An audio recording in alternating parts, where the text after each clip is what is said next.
যৌথ হামলায় ইরানের নিরাপত্তা সদর দফতর ধ্বংসস্তূপ, নতুন সর্বোচ্চ নেতাকেও হত্যার হুমকি। মধ্যপ্রাচ্যে মার্কিন ঘাঁটিগুলোয় ড্রোন মিসাইল ছুড়ে যাচ্ছে তেহরান।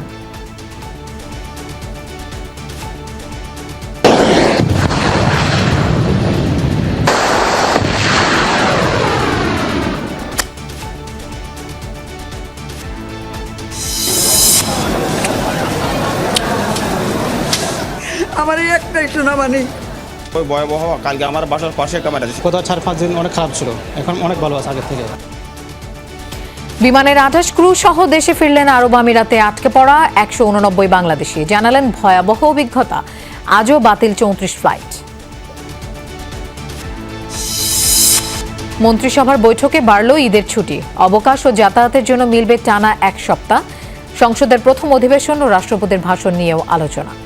12 তারিখে জাতীয় সংসদের প্রথম অধিবেশন বসতে যাচ্ছে এবং প্রথম অধিবেশনে সরকারি দল হিসাবে, সরকার হিসাবে আমাদের যে সমস্ত সংশ্লিষ্টতা আছে সেই সব বিষয়ে মন্ত্রিপরিষদ একটা প্রস্তুতি গ্রহণ করেছে।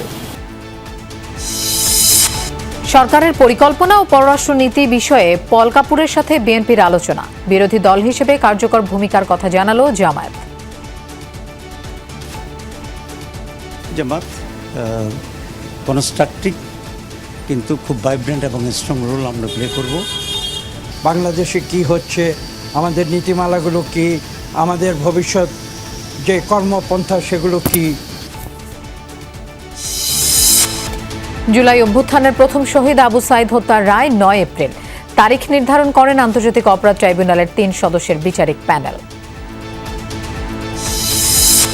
খুলনায় প্রকাশ্যে সাবেক শ্রমিক দলনেতা মাসুম বিল্লাহ হত্যার ঘটনায় আতঙ্ক। পুলিশের প্রাথমিক ধারণা সন্ত্রাসী গ্রুপ বি কোম্পানি সম্পৃক্ত।